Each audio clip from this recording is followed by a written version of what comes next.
हमें ये पानी को लेकर हर वर्ष झगड़ा होता है, क्यों ना एक बार युद्ध के माध्यम से हम कोलियों को समाप्त कर दें, तो ये झगड़ा सदैव हमेशा हमेशा के लिए खत्म हो जाएगा। जब इस प्रस्ताव को साख्य संघ में विचार के लिए रखा सेनापति ने, तो उस पर सिद्धार्थ गौतम खड़े हुए और उन्होंने कहा कि मैं इसके विरोध में हूं, मैं इसके विरोध में हूं। युद्ध किसी समस्या का समाधान नहीं है। नुकसान कोलियों का होगा तो नुकसान साख्यों का भी होगा, और जब कोली और साख्य दोनों कमजोर हो जाएंगे लड़ते लड़ते, तो मगध नरेश हमारे ऊपर और बड़ी पाबंदियां लगा देगा, हमारे ऊपर और कई किस्म की पाबंदियां वो लगा देगा, ये हमारी परेशानी होगी। सेनापति ने कहा कि आप क्षत्रिय हैं, क्षत्रिय का धर्म ही युद्ध करना है और आपको ये करना ही होगा। तो सिद्धार्थ गौतम ने कहा कि एक मनुष्य दूसरे मनुष्य की हत्या करे, उसका खून बहाए, यदि उसको क्षत्रिय कहते हैं तो मैं क्षत्रिय नहीं, मुझे ऐसा क्षत्रिय होना स्वीकार नहीं है। वोटिंग हुई, सिद्धार्थ उसमें पराजित हो गए, सेनापति की विजय हो गई, उनके पक्ष में ज्यादा से ज्यादा वोट पड़े। नियम यह था साख्य संघ का कि किसी भी प्रस्ताव पे अगर एक भी वोट विरोध में आता है तो उसे 3 बार पेश किया जाएगा और 3 बार उस पर चर्चा होगी, 3 बार उस पर वोटिंग होगी। सेनापति ने ऐसा ही किया, 3 बार हुआ, तीनों बार सिद्धार्थ पराजित हो गए और सेनापति के पक्ष में वो प्रस्ताव पारित हो गया। दूसरे दिन सभा बुलाई गई और दूसरे दिन की सभा में सेनापति ने एक नया प्रस्ताव पेश किया, और वह प्रस्ताव था कि जितने भी राजकुमार हैं उनको अग्रिम पंक्ति में युद्ध में भाग लेना होगा। ऐसे लग रहा था कि उसका भी इंटेंशन सेनापति का भी सिद्धार्थ गौतम पर ही था पूरा। जब इस पे चर्चा हुई तो सिद्धार्थ गौतम ने कहा मैं युद्ध में भाग नहीं लूंगा, ये विनाशकारी है, मैं चाहता हूं, सिद्धार्थ ने कहा मैं चाहता हूं 2 लोग कोली राज्य से ले लिए जाएं, 2 लोग शाक्य राज्य से ले लिए जाएं, एक व्यक्ति मगध नरेश जो हमारा सम्राट है उससे ले लिया जाए, और 5 लोगों को खंडपीठ बना दी जाए, और वह 5 लोग जो निर्णय करें वो साख्यों को भी मानने हो, वो कोलियों को भी मानने हो। लेकिन उनकी बात नहीं सुनी गई और उनका विरुद्ध ये प्रस्ताव हो गया। साख्य संघ का नियम यह था कि यदि उसके द्वारा जो पास प्रस्ताव हुए हैं उनके विरुद्ध कोई जाएगा तो उसे 3 प्रकार से दंडित किया जा सकता है। पहला दंड उसको मृत्यु दंड दिया जा सकता है, दूसरा दंड उसका राज्य, उसके खेत संपत्ति जब्त की जा सकती है, उसका बहिष्कार किया जा सकता है, तीसरा उसको देश निकाला दिया जा सकता है। अर्थात सिद्धार्थ के सामने 3 प्रश्न केवल बचे, बाकी सब खत्म हो गया। अब सिद्धार्थ ने सोचा कि मुझे मृत्यु दंड दिया गया, तो जिस सत्य की बात मैं आज कर रहा हूं यह हमेशा हमेशा के लिए खत्म हो जाएगा, और यदि मेरे रहते हुए मेरे पिता का राज्य, खेत, जमीन सब छीन ली गई, उनका बहिष्कार किया गया, तो ये किसी भी बेटे के लिए इससे बड़ी अपमानजनक कोई दूसरी बात नहीं होगी। तो तीसरा रास्ता बचता है कि क्यों ना मैं कपिलवस्तु छोड़ दूं। उन्होंने गृह त्याग करने का निर्णय ले लिया, गृह त्याग करने का निर्णय ले लिया, और वो बड़े परेशान थे इस बात से कि सबका काम चल जाएगा मेरे बगैर, प्रजा का भी चल जाएगा, मेरे माता पिता का भी चल जाएगा, मंत्रियों का भी चल जाएगा, लेकिन एक मेरे जीवन की जो मेरी प्रिय पत्नी है, जिसको मैं बचपन से प्यार करता हूं, मेरे चले जाने के बाद वो बिल्कुल अकेली रह जाएगी। 1 वर्ष का मेरा राहुल है, इतना छोटा बच्चा है, वो अकेला रह जाएगा। उस पर क्या बीतेगी, कितने पहाड़ उस पर टूटेंगे, इस बात से वो बहुत चिंतित थे। लेकिन वो जब राजमहल जाते हैं, यशोधरा के कक्ष में प्रवेश करते हैं, तो यशोधरा भी उनको कुछ नहीं बोलती और वो भी उनको कुछ नहीं बोलते। कुछ समय के लिए दोनों एक साथ खड़े रहते हैं। फिर धीरे से यशोधरा बोलती है, यशोधरा बोलती है कि परिस्थितियां ही कुछ ऐसी थी कि इसके सिवाय आप कुछ कर भी नहीं सकते थे। जो भी कुछ हुआ है वो परिस्थितियों में हुआ है। मेरा मन था कि मैं भी आपके साथ चलूं, लेकिन राहुल की देखभाल कौन करेगा, इसलिए मैं आपके साथ नहीं जा रही हूं। मैं जब तक जिंदा रहूंगी आपके माता पिता की देखभाल करूंगी, राहुल का पालन पोषण करूंगी। और अब अगर आपने गृह त्याग करने का निर्णय ले ही लिया है, तो ऐसे किसी पंथ की खोज करना जो मनुष्यों के दुखों का निवारण करता हो। देखिए कितनी बड़ी बात यशोधरा ने सिद्धार्थ को कही। वो चले गए जंगलों में। जब वो बॉर्डर पे थे कपिलवस्तु पे, तो बहुत सारी प्रजा उनके साथ थी, रो रही थी आंसुओं से, मंत्री रो रहे थे। सिद्धार्थ ने कहा कि आप मुझसे प्रेम करते हो? उन्होंने कहा राजकुमार, शब्दों में बयान नहीं किया जा सकता कि हम तुमसे कितना प्रेम करते हैं। तो उन्होंने कहा एक काम करो, सेनापति ने जो युद्ध का प्रस्ताव पारित किया है उसके खिलाफ आंदोलन खड़ा करो। ये युद्ध हुआ तो बहुत विनाशकारी होगा, साख्यों का और कोलियों का बहुत बड़ा नुकसान हो जाएगा। यदि रोक सकते हो तो इस युद्ध को रोको। वो जंगल में चले गए, प्रजा ने आकर बगावत शुरू कर दी, आंदोलन शुरू कर दिए।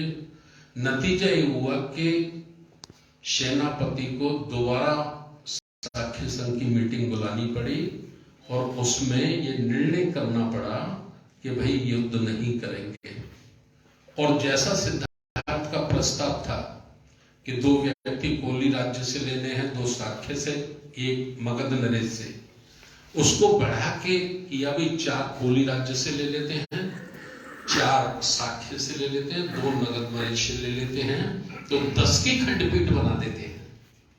अर्थात सिद्धार्थ के गृह त्याग करने के बाद उनकी बात को माना गया और वो युद्ध हमेशा हमेशा के लिए समाप्त हो गया, युद्ध नहीं हुआ। जब वो जंगलों में थे तो 5 सन्यासी उनको मिलते हैं और कहते हैं कि राजकुमार सिद्धार्थ, अब तुम्हारा जंगल में रहने का, प्रवज्जित रहने का कोई औचित्य नहीं है, क्योंकि जो आपकी समस्या थी वो समस्या समाप्त हो गई है।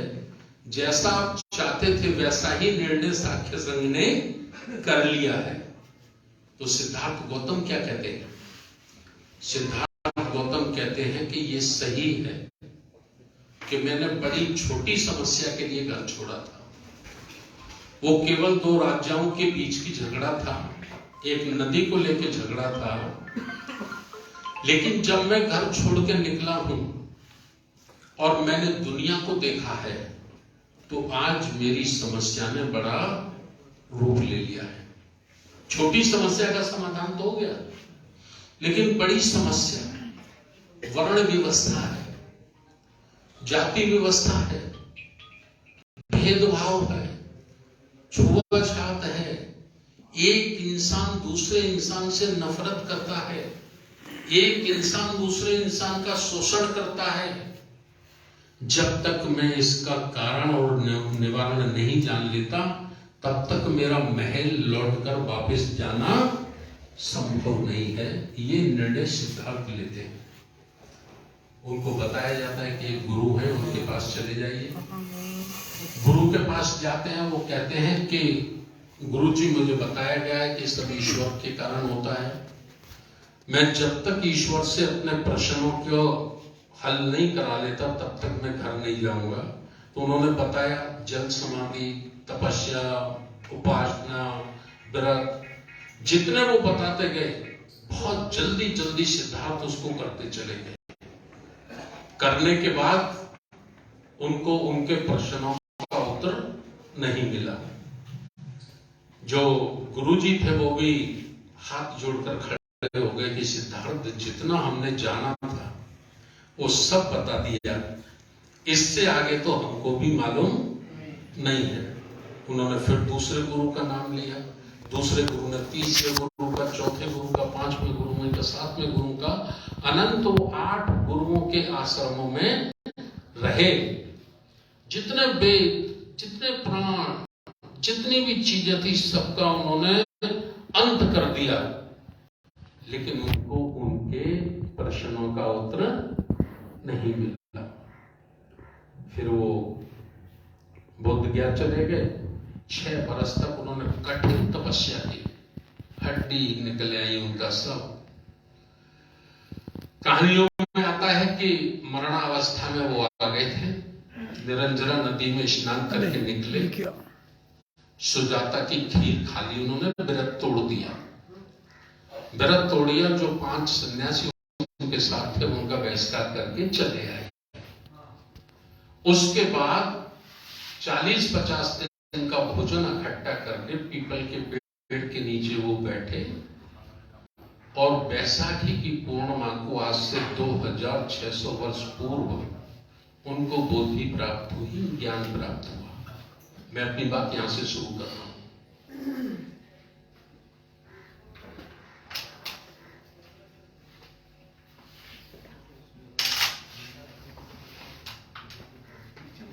अब सवाल ये आता है कि उनको बोधि क्या प्राप्त हुई।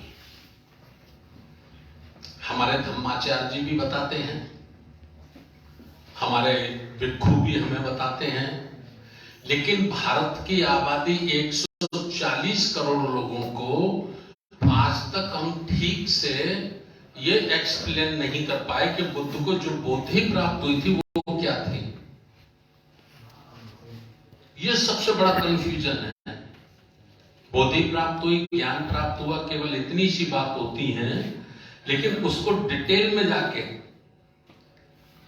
एक ऐसे शब्दों में जो प्रत्येक मनुष्य की समझ में बहुत आसानी से आ जाए, हम शायद ये काम आज तक भारत में नहीं कर पाए।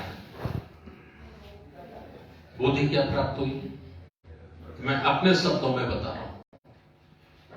बुद्ध ने बैसाखी की पूर्णिमा को जो उनको ज्ञान प्राप्त हुआ, बोधि प्राप्त हुई, वो उनको ये प्राप्त हुआ कि संसार में, पूरी दुनिया में, संसार में ईश्वर नाम की कोई चीज नहीं है।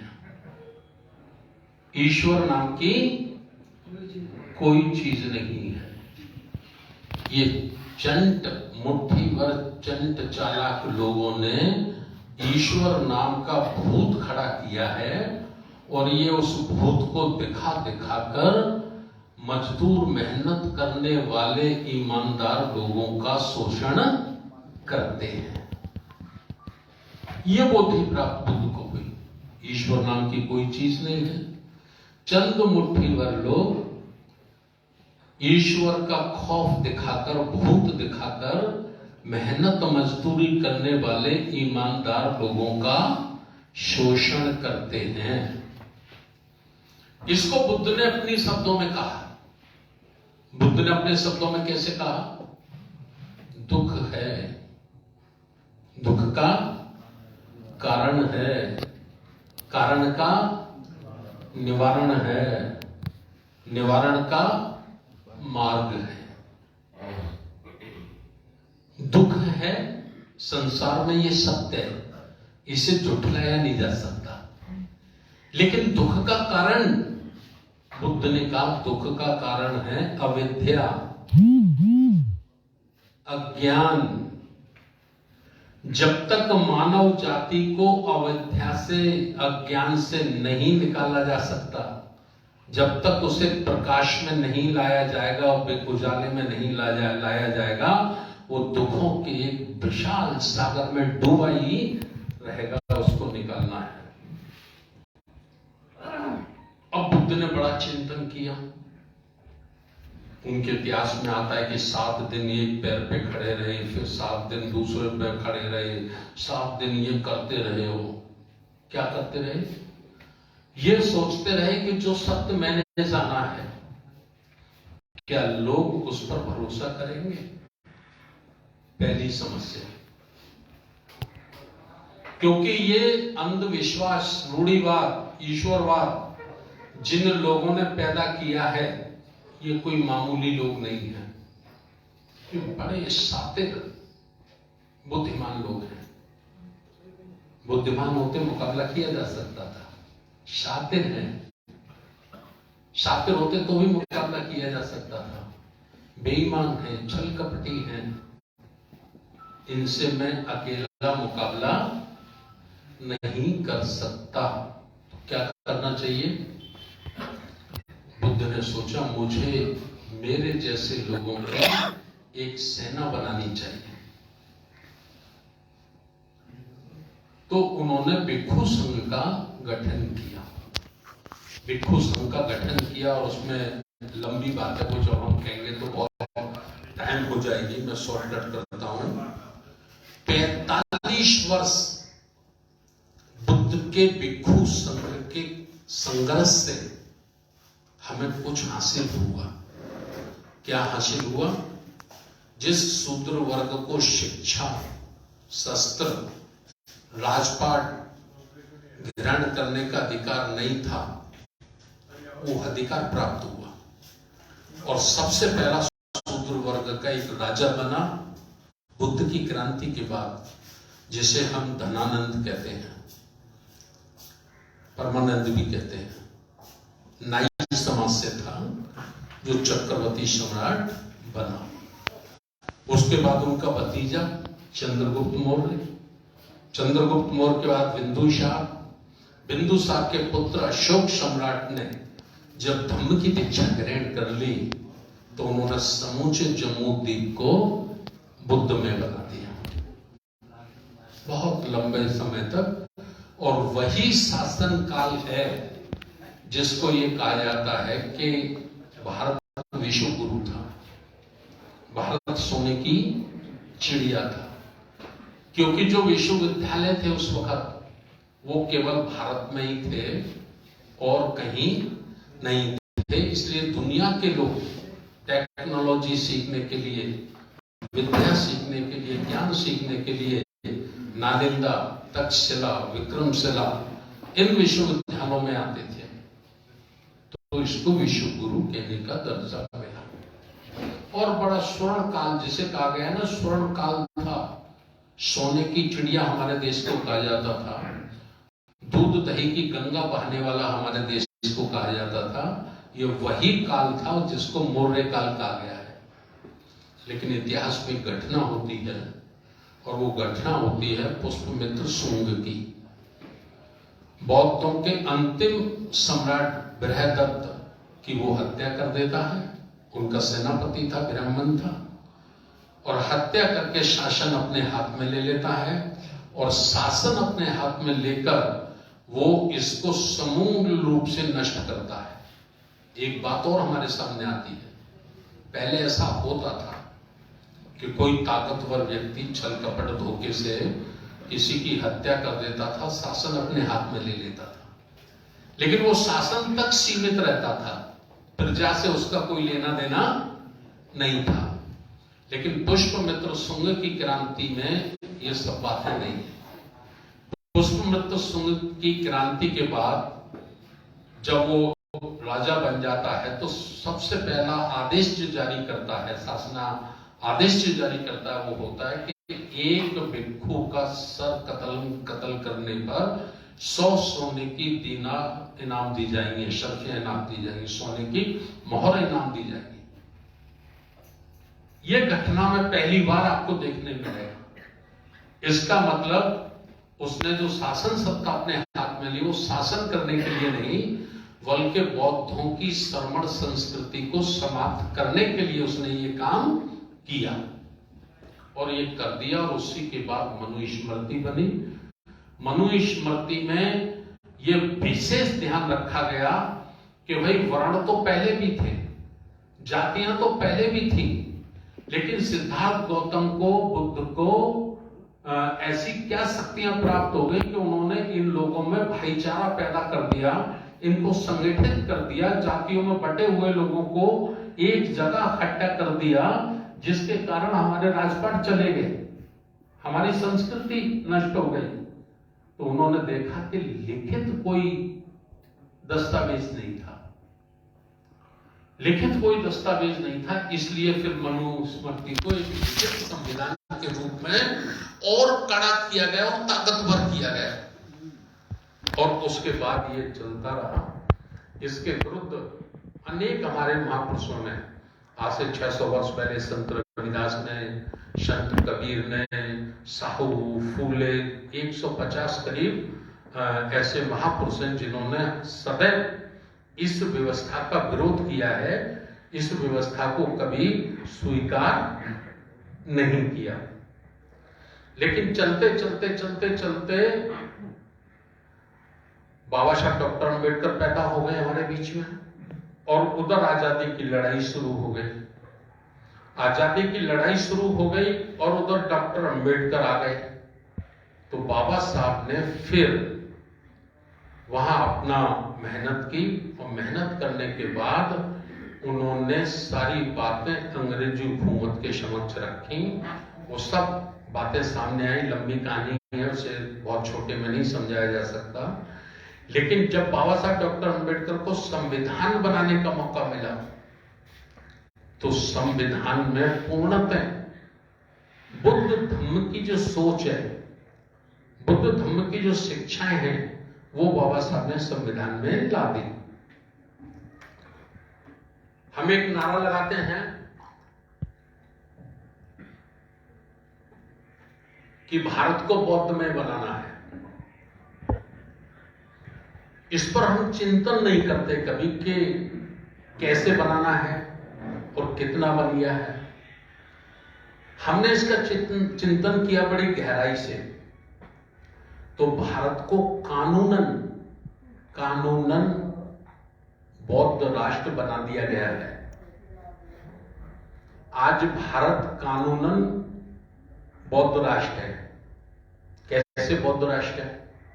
क्या उसकी पहचान क्या है? प्रमाणिकता क्या है?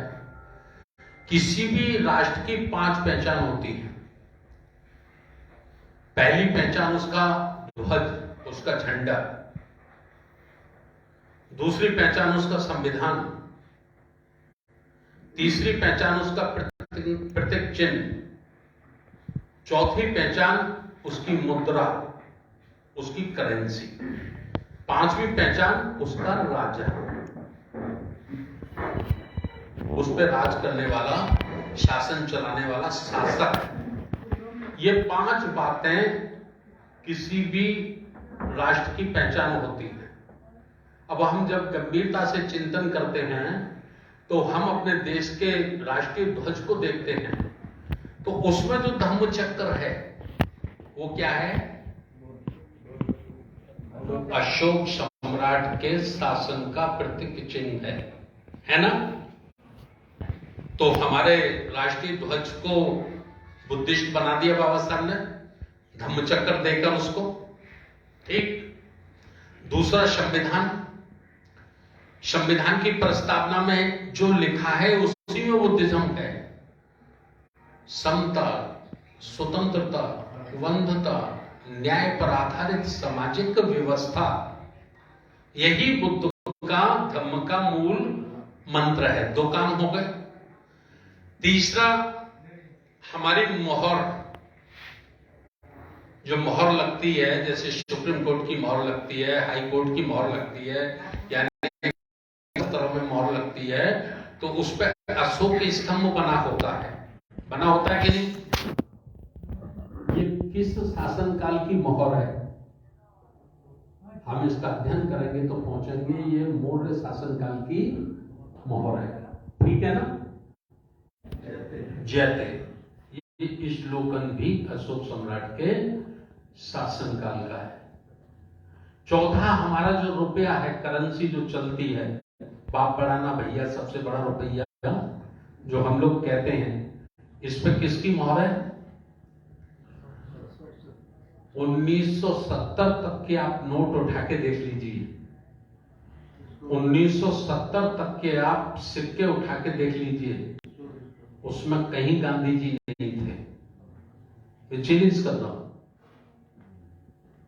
बड़ा बड़ा अशोक स्तंभ भी हुआ करता था, लेकिन धीरे धीरे करके गांधी के बेटों ने अशोक स्तंभ को छोटा कर दिया और गांधी को बड़ा कर दिया।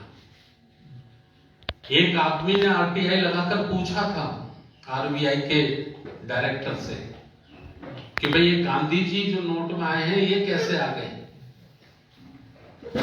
किस आदेश से आए हैं? तो आरबीआई के गवर्नर ने जो जवाब दिया था, उसने कहा था कि गांधी जी भारत की करेंसी में आ गए, लेकिन कैसे आए हैं मुझे नहीं मालूम। ना तो लोकसभा में ये प्रस्ताव पारित हुआ, ना राज्यसभा में हुआ, ना ही किसी न्यायालय का ये आदेश है, लेकिन आ गए। अंबेडकर के बेटे सो रहे थे अफीम के नशे में, गांधी के बेटे शासन पे पहुंच गए थे, तो गांधी जी को ले आए। ठीक है ना? तो ये चार प्रतीक चिन्ह किसके हैं? बुद्ध शासन काल के हैं ना? तो कानूनन भारत बुद्ध राष्ट्र हुआ कि नहीं हुआ? कानून बुद्ध राष्ट्र हुआ। अब पांचवा राजा बुद्धिस्ट नहीं है। 73 वर्षों की आजादी में हम बुद्धिस्ट राजा नहीं बना पाए।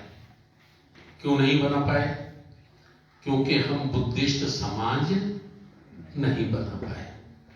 जब समाज ही 1% नहीं है संख्या में, तो फिर बुद्ध शासक बनेगा कैसे संभव होगा? इसलिए हमें आज यदि भारत को वास्तव में प्रबुद्ध भारत और बौद्धमय भारत बनाना है, तो समाज को तैयार करना होगा। राष्ट्रीय बौद्ध महासभा के माध्यम से हम लोग हजारों प्रशिक्षण भारत में लगा चुके हैं। हम बड़े बड़े फंक्शनों में मूर्ति हटा दो, कोई दूसरी मूर्ति हटा दो, कोई तीसरी मूर्ति हटा दो, बुद्ध की मूर्ति लगा लो, लेकिन दिमाग में तो परिवर्तन नहीं है। ये तो भावनाओं का खेल है। तो दिमाग में मानसिक रूप से परिवर्तन करने के लिए हम लोग इस काम में लगे हैं। आज की तारीख में हम लोग चर्चा करते हैं। आज की तारीख में मूल संघर्ष क्या है?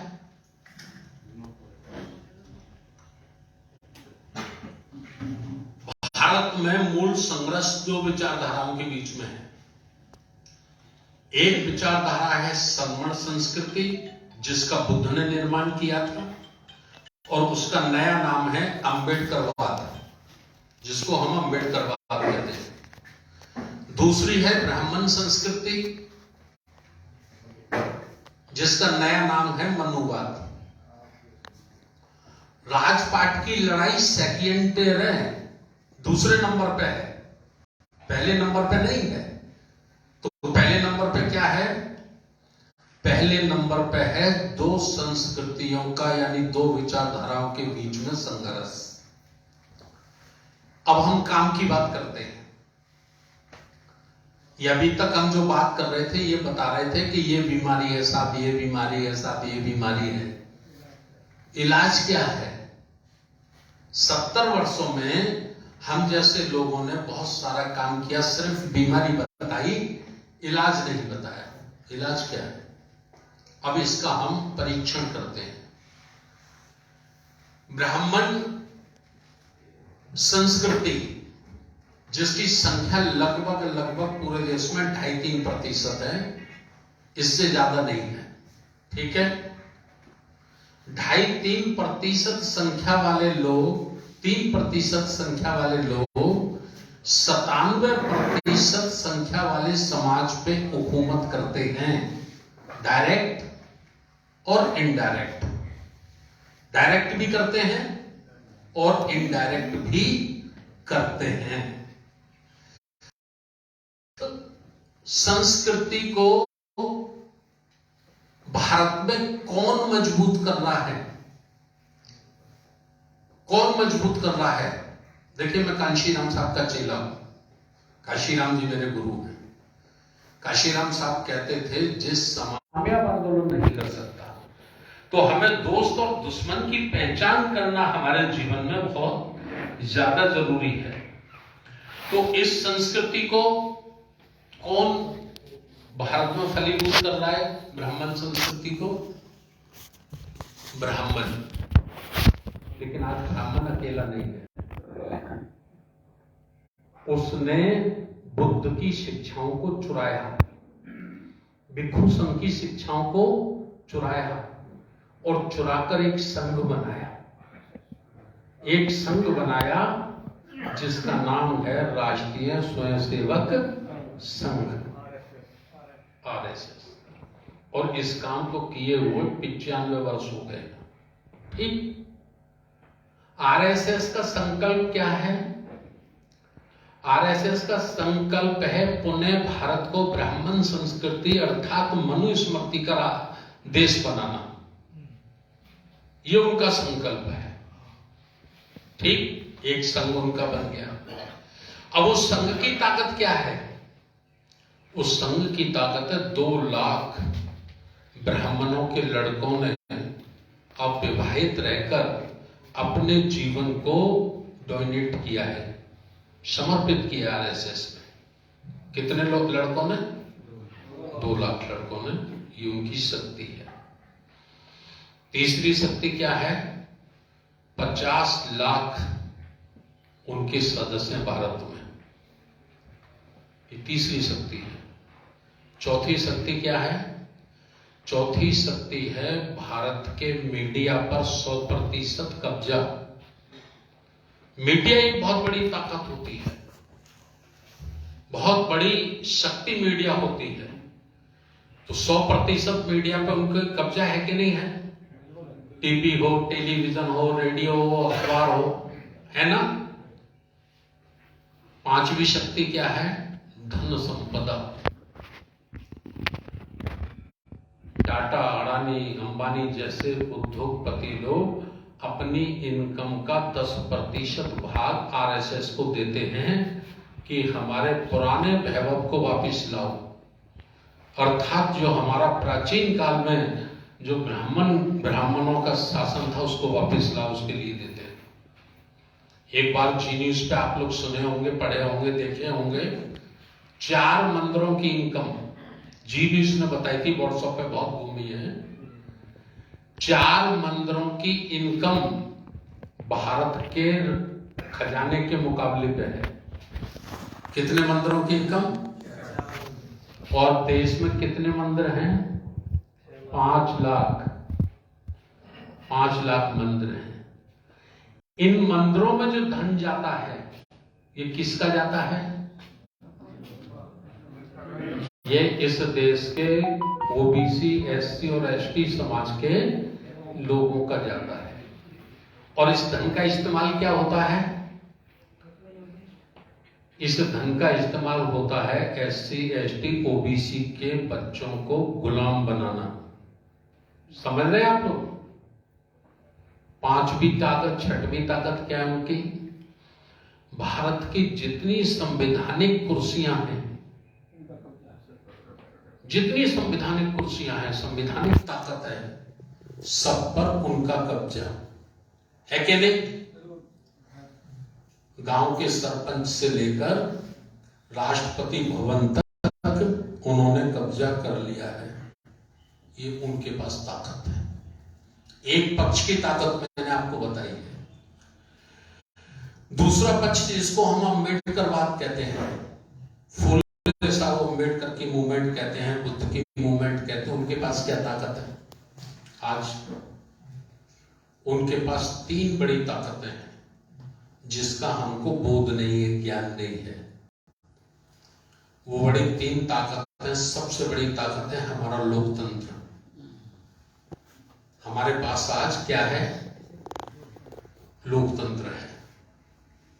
लोकतंत्र का मतलब है जिसके ज्यादा लोग उसकी हुकूमत।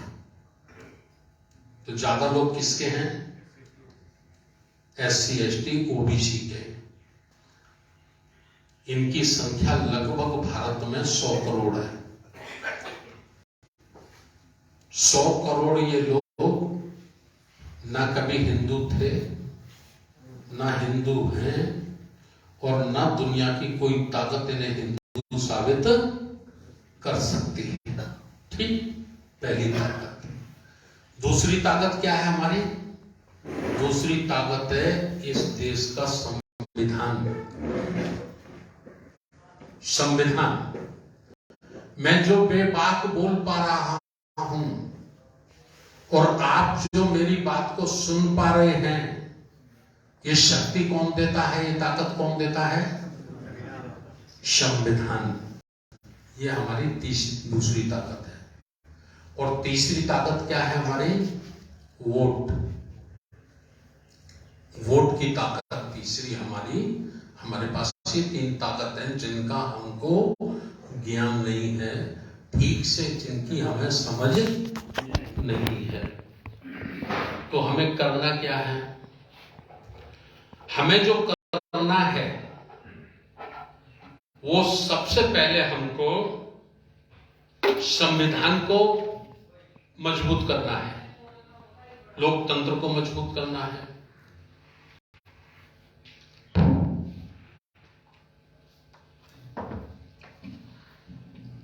देश की आजादी जैसे ही शुरू हुई, आजादी की लड़ाई जैसे ही शुरू हुई, देश 2 विचारधाराओं में बट गया।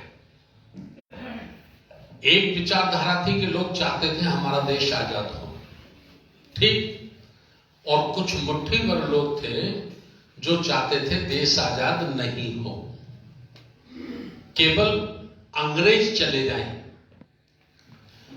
अंग्रेज चले जाएं, शासन हमारे हाथों में आ जाए, बस इतना भर चाहते थे। प्रत्येक नागरिक को आजादी मिले, वो ये नहीं चाहते थे। अभी आज 1 जनवरी में हम खड़े हैं, 26 जनवरी आने को है। 26 जनवरी को हम किस दिवस के रूप में मनाते हैं? गणतंत्र। परिभाषा क्या है इसकी? गण। गण माने गिनती, गिनती का तंत्र।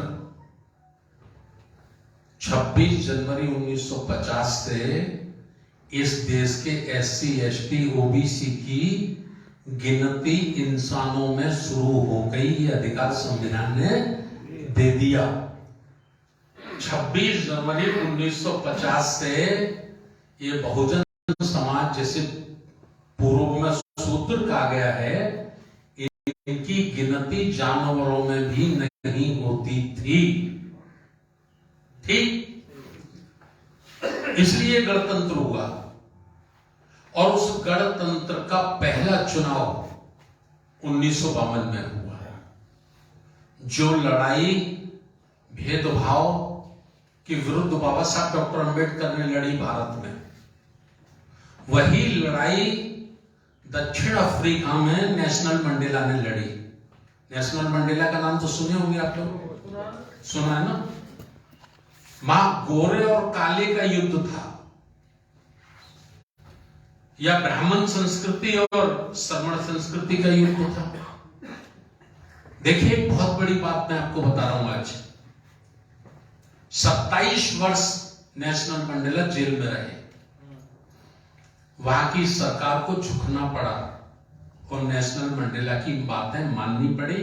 वहां के संविधान में संशोधन किया गया और वहां ब्लैक काले लोगों को भी गोरे लोगों के मुकाबले का अधिकार दिया गया था, तो वोट का अधिकार दिया गया।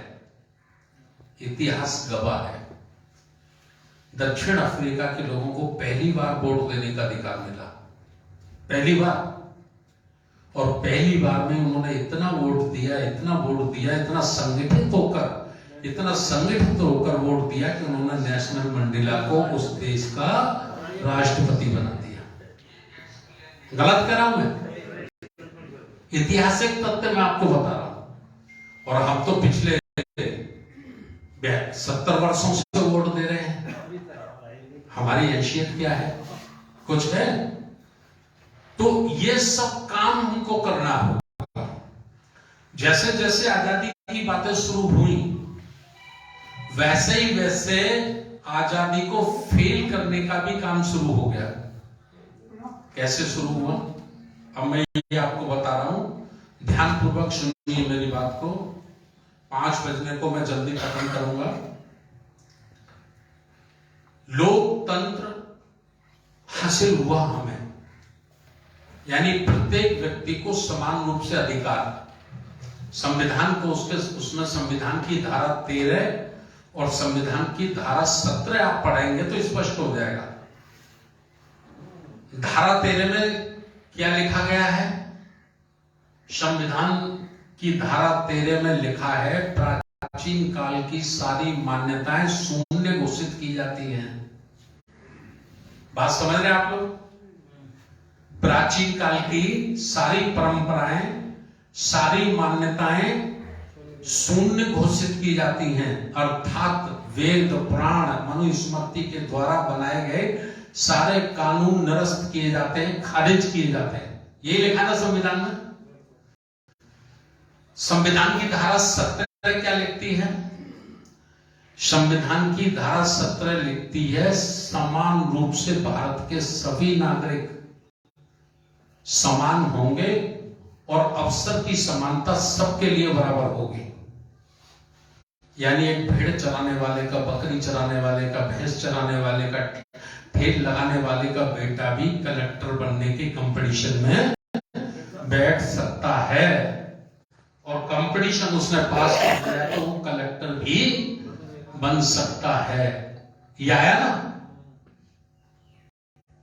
बात समझ रहे आप लोग मेरी? और लोकतंत्र की रक्षा करने के लिए 3 स्तंभ बनाए गए, 3 पिलर बनाए गए। पहला पिलर न्यायपालिका। वकील साहब चले के बैठे थे, उनके विभाग का मामला था, न्यायपालिका। दूसरा पिलर विधायिका। तीसरा पिलर कार्यपालिका। ये क्या है ये मैं समझाता हूं आपको। विधायिका माने जनता के द्वारा, जनता के लोग चुने हुए, उसको विधायिका कहा गया है। ये हो गया प्रजातंत्र, लोकतंत्र। ठीक। अब जो विधायक लोग जाएंगे, सांसद लोग जाएंगे, वो संसद में बैठेंगे, विधानसभाओं में बैठेंगे, उसको कहा गया विधायिका। विधायिका जो निर्णय लेगी, विधायिका जो कानून बनाएगी, संसद और विधानसभा जो कानून बनाएगी, उस पर अमल किया जाएगा, उस पर काम किया जाएगा। उस पर काम करने वाले जो लोग होंगे उसको क्या कहा गया है? कार्यपालिका। IAS, IPS, इंजीनियर्स, समझ रहे नहीं? जो सरकारी नौकरी में होते हैं, सारे के सारे लोग कार्यपालिका में आ गए। अब प्रश्न खड़ा होता है कि कार्यपालिका ने अगर ईमानदारी से अपनी ड्यूटी पूरी नहीं की तो उसका सुपरविजन कौन करेगा? उसको सही ठिकाने पर कौन लाएगा? तो वो अधिकार दिया गया विधायिका को। विधायिका कार्यपालिका को दुरुस्त करेगी और उससे काम लेगी अकॉर्डिंग रूल, अकॉर्डिंग नियम। और सरकार ने भी अपनी जिम्मेदारी पूरी नहीं की। सरकार ने भी अपनी जिम्मेदारी पूरी नहीं की, विधायक ने भी अपनी जिम्मेदारी पूरी नहीं की तो उसका सुपरविजन कौन करेगा? तो उसका न्यायपालिका करेगी। एक सिस्टम बना दिया। हमारे देश का जो संविधान है, लोकतांत्रिक जो ढांचा, एक गोल पहिए की तरह है। समस्त पावर किसी व्यक्ति पे नहीं है। अगर राष्ट्रपति मनमर्जी चलाते हैं, संविधान के अनुसार काम नहीं करते, तो राष्ट्रपति को महायोग अभियोग चलाकर हटाया जा सकता है। अगर न्यायपालिका कोई गलत निर्णय करती है, संविधान से अलग हटके निर्णय करती है, तो उसके निर्णय पर हम संसद बुला सकते हैं। संसद में विचार करके हम उसके निर्णय को संसद के बहुमत से निरस्त कर सकते हैं। समझ रहे कि नहीं? लोग कहते हैं ना कि भारत के संविधान को दुनिया से अलग संविधान है, इसलिए कि इसमें किसी एक व्यक्ति को पावर नहीं दिया गया है। पावर का डिवीजन है, एक के ऊपर एक, एक के ऊपर एक, एक के ऊपर एक है। ठीक, 3 ये पिलर हो गए। चौथा पिलर कहते हैं मीडिया। ये संवैधानिक नहीं है, लेकिन सरकार की बातें, न्यायालय की बातें, कार्यपालिका की बातें, विधायिका की बातें पब्लिक तक जाए और पब्लिक की बात उन तक जाए, उसका आदान प्रदान कौन करेगा? मीडिया। 4 पिलर हो गए। मैं ये बहुत बड़ी बात आपको बता रहा हूं इसके माध्यम से। तो लोकतंत्र को खत्म करने की शुरुआत आजादी से पहले हो गई। लोगों को लगा कि अगर लोकतंत्र आ जाएगा, जो मुट्ठी भर लोग शासन करते थे ना राजतंत्र से, उनको लगा कि लोकतंत्र आ जाएगा तो उसमें हमारी विशेष हैसियत नहीं होगी और विशेषाधिकार हमारे पास नहीं होंगे। तो लोकतंत्र फेल कैसे किया जाए? ठीक है, तो फेल करने के लिए बड़ी प्लानिंग बनाई गई आज से 50 वर्ष पहले। और क्या प्लानिंग बनाई गई? प्लानिंग ये बनाई गई कि इस तंत्र को, ये जो गणतंत्र, जनतंत्र, लोकतंत्र बना है, इस तंत्र को करेक्ट किया जाए, इसको भ्रष्ट बनाया जाए। और जब ये तंत्र भ्रष्ट हो जाएगा तो लोगों का विश्वास टूट जाएगा। लोगों का विश्वास टूट जाएगा तो जिन लोगों के लिए बनाया गया है वही लोग इसकी होली जला देंगे, वही इसकी चिता जला देंगे। ये प्लानिंग आज से पिछले 50 वर्षों से देश में शुरू हो गई। नतीजा क्या निकला? नतीजा बता रहा हूं आपको। नतीजा इसका यह निकला, क्या हमारी विधायिका ईमानदार है? जो लोग हमारे वोट से जीतकर जाते हैं वो ईमानदार हैं? नहीं है ना? निर्विवाद ये प्रश्न हल है कि भाई वो ईमानदार नहीं है। तो ईमानदार नहीं है तो फिर कौन है? बेईमान है।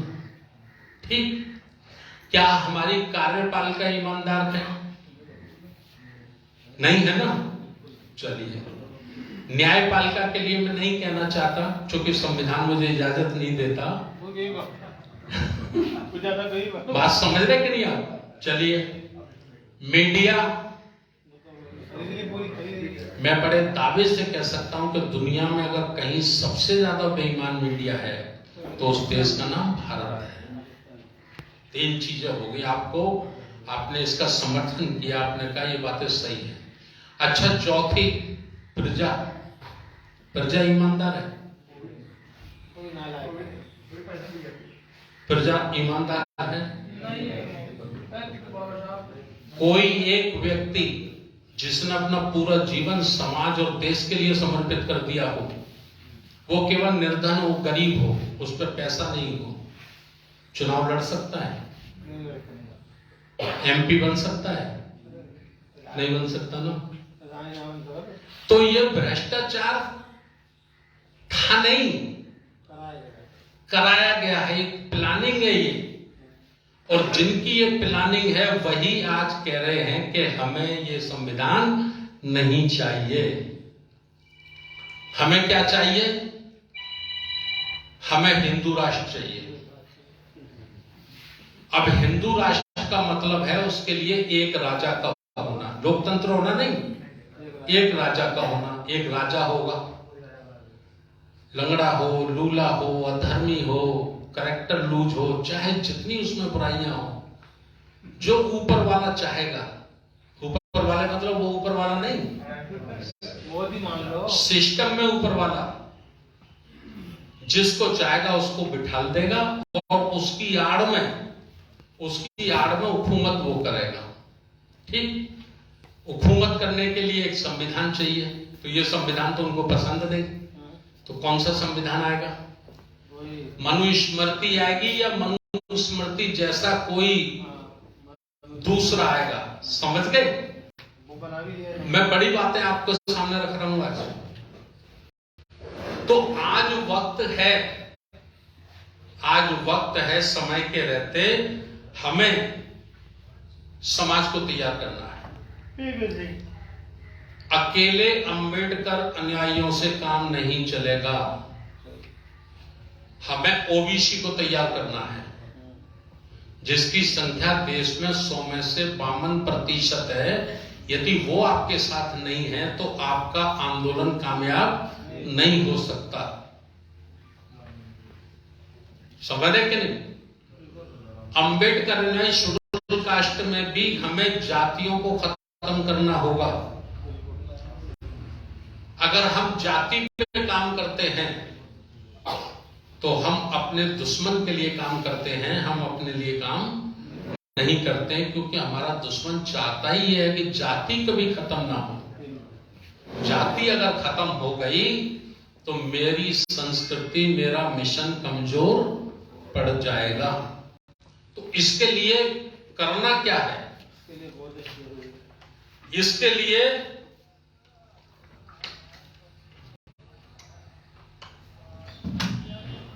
मेजरमेंट प्लस मैनेजमेंट,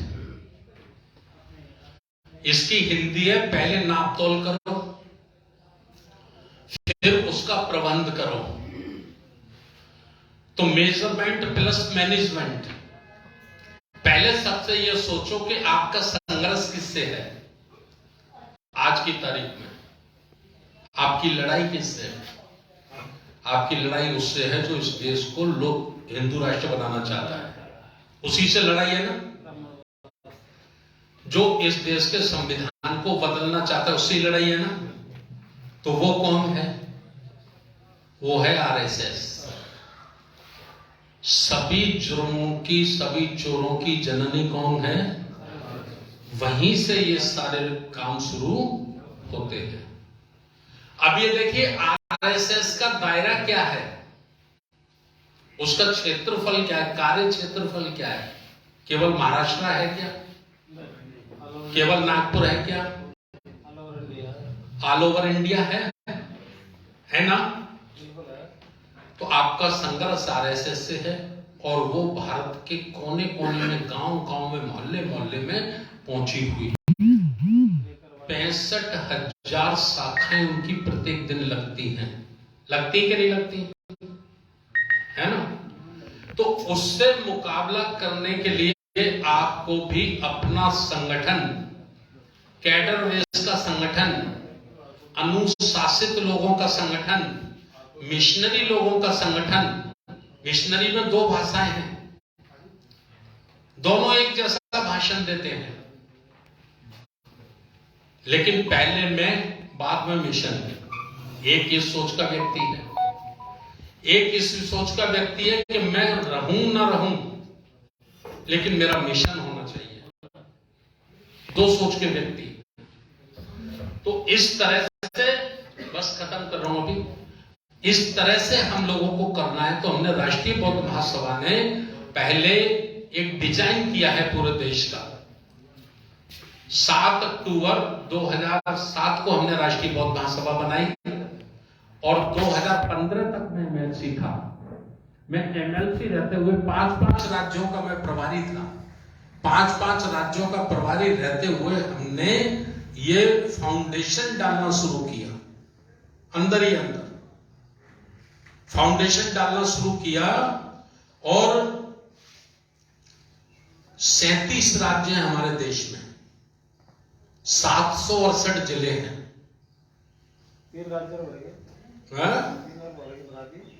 39 हो गए, 39 राज्य हो गए हैं, ठीक है। 768 जिले हैं। तो बुद्ध की शिक्षा 140 करोड़ लोगों तक जाए। फिर मैं कह रहा हूं बुद्ध का कोई धर्म नहीं है,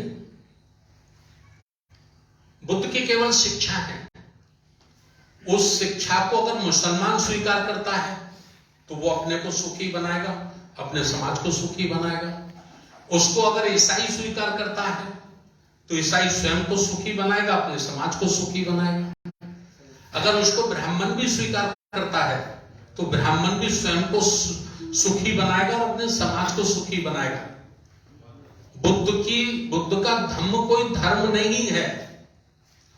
और सबसे सीनियर पूरी दुनिया में बुद्ध का ही धम्म है। ईसाई भी बाद में आए हैं, इस्लाम भी बाद में आए हैं, सारे लोग बाद में आए हैं। बात समझ रहे कि नहीं आप लोग? तो इसके लिए हम अभी 40 करोड़ लोगों को छोड़ देते हैं। 140 करोड़ में से 40 करोड़ लोगों को अभी हम छोड़ देते हैं जो पहली लाइन में नहीं लगेंगे। बुद्ध को स्वीकार तो करेंगे लेकिन पहली लाइन में लग के नहीं करेंगे। सबसे पहले कौन? ब्राह्मण। वो नहीं पहली लाइन में लगेगा, क्योंकि अगर वो ब्राह्मण है, ब्राह्मण संस्कृति कामयाब है, तो वो जन्म से ही पूजनीय है। और अगर वो बुद्धिज्म को स्वीकार करता है तो फिर वो जन्म से पूजनीय नहीं रहेगा, उसका विशेषाधिकार खत्म हो जाएगा। इसलिए वो पहली लाइन में नहीं लगेगा। ठीक, मुसलमान भी पहली लाइन में नहीं लगेगा, ईसाई भी पहली लाइन में नहीं लगेगा। तो कौन पहली लाइन में लगेंगे? SC ST OBC, क्योंकि ना तो ये हिंदू हैं, ना ये मुसलमान हैं, ना ये ईसाई हैं, ये प्राचीन काल के बौद्ध हैं। बस इनको बताना है केवल। हमने जब राष्ट्रीय बौद्ध महासभा बनाई तो 5-6 हमने नियम बनाए। हमने सबसे पहले नियम बनाए कि व्यक्ति किसकी पूजा करता है, किसकी मूर्ति है, हमें इस ओर बिल्कुल ध्यान नहीं देना। हमें बिल्कुल लफड़े में नहीं पड़ना, क्योंकि ये मूर्ति, ये पूजा उसकी नहीं है, ये तो उसको विरासत में मिली है। हजारों वर्ष से जो घर में होता था सो है। ठीक। दूसरा, हमको व्यक्ति क्या खाता है, क्या पीता है, इस पर भी हमें ध्यान नहीं देना है। क्योंकि हमने ये अध्ययन किया कि पहली जो संस्थाएं थी, पहले जो संगठन थे, वो फेल क्यों हो गई, उनको कामयाबी क्यों नहीं मिली। तो जो दुखती हुई नब्ज है वही हमने पहले दबा दी। कई लोग कहते हैं साहब समाज साथ नहीं देता, समाज साथ नहीं देता। मैं उनको कहता हूं भाई आप गलत बोलते हो, समाज क्यों नहीं साथ देता। हमारे आगरा में, मैं उदाहरण देता हूं उनको, कि भाई खतैना का बुद्ध विहार बना था, उसको बनाने के लिए पैसा किसने दिया? कहते समाज ने दिया। अच्छा, मैं कहता हूं उसका उद्घाटन हुआ था, उस दिन 2,500-3 हजार लोग थे, सबका भंडारा था, सबका भोजन था। तो 2,500-3 हजार लोग कहां से आ गए? खर्चा कहां से आया? आज उस पर 5 लोग नहीं बैठते, 25 लोग नहीं बैठते। आप समाज को गाली देते रहते हो। तो ये हुआ कैसे? ये इसलिए हुआ कि उसमें बैठने वाले लोग, तिरस्कार और पंचशील करने वाले लोग, बुद्ध धम्म की शिक्षाएं देने वाले लोगों ने बुद्ध के 84,000 उपदेश क्या है, एक संदूक में रख दिए। महापुरुषों के उपदेश क्या है, वो भी बंद कर दिए। संत कबीर के, संत रविदास के उपदेश क्या है, वो भी बंद कर दिए। बस 2-3 बातें पकड़ ली। ये इसकी पूजा करता है, इसके घर में इसकी मूर्ति लगी है, ये खाता है, ये पीता है। उसको बुरा लगता है, बुरा लगता है तो वो रास्ता ही काट देता है, उस गली को छोड़ के दूसरी गली से निकल जाता है। गलत बोल रहा हूं मैं? तो समाज जब साथ बैठेगा ही नहीं तो उसकी बीमारी का इलाज कैसे होगा? हमने एक बार 9 दिसंबर 2009 को एक धम्म दीक्षा कार्यक्रम की यात्रा में हमारे लोग लिस्ट बना रहे थे कि भाई कौन कौन लोग दीक्षा लेंगे। तो एक भंते जी हमारे मिले, पूजनीय थे, हमारे गुरु लोगों में से थे। उन्होंने कहा भैया लिस्ट बना रहे तो कुछ बातों का ध्यान रखना। आगरा की बात बता रहा हूं। उन्होंने क्या ध्यान कि ऐसे लोगों का नाम इसमें रखना जो शराब ना पीता हो, मांस ना खाता हो, जुआ ना खेलता हो। तो उन्होंने मुझे कहा, फोन किया, मैं भोपाल में था, बोले सर भंते जी से बात कर लो, भंते जी से तो ऐसा बोल रहे हैं। मैंने बात करा, मैंने कहा भंते जी बंदामी, बोले सुखी रहो खुशी रहो। मैंने भंते जी क्या बता रहे हो आप कि कोई शराब ना पीता हो, मांस ना खाता हो, जुआ ना खेलता हो, सट्टा ना खेलता हो। तो मैंने कहा भंते जी अगर ये सब काम नहीं करता होगा तो वो तो जन्म से बुद्ध है, उसको दीक्षा देने की क्या जरूरत है? भाई इलाज किसका होगा? बीमार का होगा ना। तो दीक्षा की जरूरत किसको है? बीमार को है ना। औषधि किसको चाहिए? दवाई किसको चाहिए? बीमार को चाहिए ना। मैंने उनसे कहा भंते जी 999 हत्या करने वाले अंगुलीमाल को दीक्षा दे दी बुद्ध ने, तो आम्रपाली को दीक्षा दे दी। तो भंते जी बोले आप नेता लोग हैं भाई, जैसे करते हो वैसे कर लो, मैं क्या समझाऊं आपको। मैंने कहा भंते जी मरीज जब तक हॉस्पिटल में नहीं आएगा उसका इलाज कैसे होगा? और दुनिया की कोई ताकत, मैं आप बता रहा हूं, हृदय परिवर्तन नहीं कर सकती। कोई तोप और तलवार नहीं बनी जो आदमी के हृदय को बदल दे। अगर हृदय को कोई बदल सकता है तो वाणी और संगति, संगति और वाणी, संगति में रह रहकर, अरे जो कोई आदमी अगर कहीं गलत है और वो रोज संगति में बैठेगा, उसे कहने की जरूरत नहीं है। धीरे धीरे उसको एहसास होगा, यार मैं ऐसे अच्छे लोगों में रहता हूं, यार मैं ये गलत काम करता हूं। और एक दिन वो खुद उसको त्याग देगा कि नहीं त्याग देगा? तो इस तरह से हम लोगों ने ये काम किया। दूसरा हमने कहा हम किसी भी अपने संगठन का विरोध नहीं करेंगे, किसी की आलोचना नहीं करेंगे। जैसा भी करते हैं लोग सब अच्छा करते हैं, अच्छा सोच के ही करते हैं, कुछ तो करते ही हैं। हमारा संघर्ष, हमारी लड़ाई हमारे अपने लोगों से नहीं है। हमारी लड़ाई है वर्ण व्यवस्था, जाति और ईश्वरवाद वाली व्यवस्था से। तो हमें उससे लड़ना है, अपने लोगों से नहीं लड़ना। और उनका जो सीनियर लोग हैं उनका सम्मान करेंगे, इज्जत करेंगे और कंपटीशन पैदा करा देंगे। हम चाहते क्या, यूएस राणा साहब बैठे हैं, बहुत पहले से हमसे जुड़े हैं। जब बातें हम लोगों की होती थी, मीटिंगें होती थी, तो हम कहते थे राष्ट्रीय बौद्ध महासभा से इतने प्रोग्राम लगाओ, इतनी गोष्ठियां करो, इतनी विचार गोष्ठियां करो कि जो सीनियर साथी घर में सो रहे हैं ना, उनका भी हृदय धड़क लगे कि यार ये कल वाले क्या कर रहे हैं, ये कल वाले तो हमसे बहुत तेज निकले जा रहे हैं, तो हमको भी कुछ करना चाहिए। क्यों साहब? उसका रिजल्ट हम आज देख रहे हैं। 15 सालों में हमें दिखाई पड़ रहा है। बहुत सारे लोग जिनसे मैं स्वयं कहता था कि बुद्ध धम्म पे हमें काम करना है, वो कहते थे साहब धम्म की बात मत करो, बाबा साहब की बात करो, राजनीति की बात करो। राजनीति में होंगे तो हम अपने अधिकार ले सकेंगे, हम अपने को समाज को ताकतवर बना सकेंगे। धम्म से क्या फायदा होने वाला है? मैं कहता चलो ठीक है, कोई बात नहीं। आज वही लोग जब धम्म की बात करते हैं तो मुझे बड़ा अच्छा लगता है। मुझे लगता है कि मेरी राष्ट्रीय बौद्ध महासभा कुछ हद तक अपने मिशन में कामयाब हो रही है, चर्चा हो रही है। पहले 1000 कार्ड छपते थे तो 100 कार्डों पे बुद्ध होते थे, 900 पे बुद्ध नहीं होते थे। बाबा साहब 1000 पे भी होते थे। लेकिन आज परिवर्तन मैं बता रहा हूं, पिछले 10 वर्षों में जो परिवर्तन आया है, आज अगर 1000 कार्ड छपते हैं तो कम से कम 900 कार्ड पे बाबा साहब के साथ बुद्ध भी होते हैं। आज हमारे संस्कार बड़ी तेजी से, उठावनी संस्कार हो, लघुमती का संस्कार हो, दूसरा संस्कार हो, लोगों में कंपटीशन पैदा हो रहा है कि मैं भंते जी से कराऊंगा, मैं बुद्ध के संस्कार कराऊंगा, तो काम चल रहा है ना तेजी से।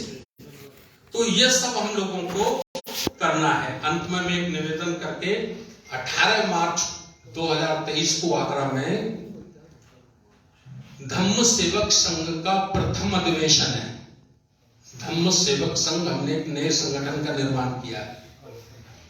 अभी 5 दिन का हमारा राष्ट्रीय अधिवेशन था लुम्बिनी में, तो 15 अक्टूबर 2022 को हमने धम्म सेवक संघ बनाया है। उसमें हम युवाओं को यूनिफॉर्म ड्रेस होगी, वो एक सैनिक होगी बिल्कुल, और उनको वहां से ट्रेनिंग देते देते हम उनको तैयार करके लाएंगे। वही फिर राष्ट्रीय बौद्ध महासभा में काम करेंगे, वही सामाजिक परिषद में काम करेंगे, वही लोग बड़े पैमाने पर देश को तैयार करेंगे। राजनीति की एक बात कहकर मैं अपनी बात को खत्म कर रहा हूं। राजनीति 2 प्रकार की होती है। राजनीतिक पावर 2 प्रकार से होती है। एक डायरेक्ट सीधे हाथ में होती है, एक इनडायरेक्ट इशारे से काम करती है। समझ रहे हैं आप मेरी बात को? हम चाहते इस देश की राजनीतिक सत्ता डायरेक्ट बौद्धों के हाथों में आए। मैंने बताया ना 4 काम तो हो रखे हैं संविधान में, 5वां काम करना है, समाज को तैयार करके बौद्ध राजा बनाना है। ठीक, लेकिन जब तक हम बौद्ध राजा नहीं बना पा रहे, तब तक हमें क्या करना है? तब तक हमें इतनी ताकत पैदा करनी है कि इनडायरेक्ट वे में हम सरकारों को हिलाने की ताकत रख सकें। जैसे मुझे कई लोग कहते हैं कि साहब राजनीति के बगैर कैसे काम चलेगा, आपको बहनजीत ने बड़े बड़े पदों पे पहुंचाई और आप धर्म के प्रचार प्रसार में लग गए। तो मैं उनसे कहता हूं कि आरएसएस से कुछ सीखिए, आरएसएस से कुछ सीखिए। आरएसएस के किसी भी व्यक्ति को पूछना, छोटे को बड़े को, बड़े से बड़े को, छोटे से छोटे को, बड़े से बड़े को, यानी मोहन भागवत को भी पूछना, उनसे राजनीति की बात पूछना, वो कहेंगे नमस्कार, राजनीति से हमारा कोई लेना देना नहीं है। हम तो हिंदुओं के लिए काम करते हैं, राष्ट्र के लिए काम करते हैं। राजनीति से तो हम बहुत दूर हैं। ये बात सही है? गलत है ना? ये बात गलत है ना? मैं सबूत के साथ बता सकता हूं ये बात गलत है। बता दूं, 2014 के चुनाव से पहले कुछ मीडिया में आया कि पीएम कैंडिडेट बीजेपी के नरेंद्र मोदी हो सकते हैं। सूत्रों के अनुसार पीएम कैंडिडेट नरेंद्र मोदी हो सकते हैं, ये अखबारों में आया। जब ये अखबारों में आया तो लाल कृष्ण आडवाणी जी के पास पत्रकार पहुंचे, बोले साहब ये छप रहा है, ये अंदर की खबरें हैं। तो लाल कृष्ण आडवाणी को गुस्सा आया। उन्होंने कहा नरेंद्र मोदी मेरा चेला है, मैंने उसको सिखाया, मैंने तैयार किया। 2002 में गोधरा कांड में फंस गया था वो, जब भी उसको 18 थे मैंने बचाया, वो कैसे हो सकता है? ठीक, एक टेलीफोन आया नागपुर से, लाल कृष्ण आडवाणी को बुला लिया गया। जब वो नागपुर के हेडक्वार्टर में घुस रहे थे, सारा मीडिया लगा हुआ था। उन्होंने कहा प्राइम मिनिस्टर कैंडिडेट बीजेपी कौन? लाल कृष्ण आडवाणी बोले मैं हूं, और कौन? ये सवाल बनता ही नहीं। मीडिया ऐसा सवाल उठाता है काम। वो अंदर घुसे, 1.5 घंटे बाद निकले। 1.5 घंटे बाद निकले, मीडिया तो पूरा वहीं था। मीडिया ने पूछा लाल कृष्ण साहब, प्रधानमंत्री का उम्मीदवार बीजेपी का कौन? तो अडवाणी जी बोले नरेंद्र मोदी। नरेंद्र मोदी के नेतृत्व में चुनाव लड़ेंगे। ये हुआ था कि नहीं? तो मोहन भागवत ने किया था। मोहन भागवत ने बुलाया, बुढ़े दिमाग खराब है तेरा, हमको सरकार बनानी है सेंटर में। तुम ठीक है, सीनियर हो, पुराने हो, तुमने बहुत मेहनत की है, तुमने भाजपा को बहुत आगे बढ़ाया है, अलग बात है, लेकिन हमने एक ऐसा आदमी ढूंढ लिया है जिसका मुकाबला आप नहीं कर सकते। तो उन्होंने कहा कि साहब ऐसा कौन सा आदमी ढूंढ लिया आपने? बोले नरेंद्र मोदी। मोहन भागवत ने पूछा, उन्होंने लाल कृष्ण अडवाणी ने पूछा, मैं मोहन भागवत से किस चीज में मुकाबला नहीं कर सकते? मोहन भागवत ने कहा, जितनी सफाई से, जितना अच्छा नरेंद्र मोदी झूठ बोल सकता है, आप बोल सकते हो? नहीं बोल सकते ना, इसलिए आप रिजेक्ट, नरेंद्र मोदी सिलेक्ट। इतनी बड़ी ताकत कौन रखता है? कौन व्यक्ति रखता है? वही रखता है ना जो कहता है मेरा राजनीति से कोई मतलब नहीं। तो क्या हम अम्बेडकर या बुद्ध को मानने वाले ऐसी ताकत पैदा नहीं कर सकते?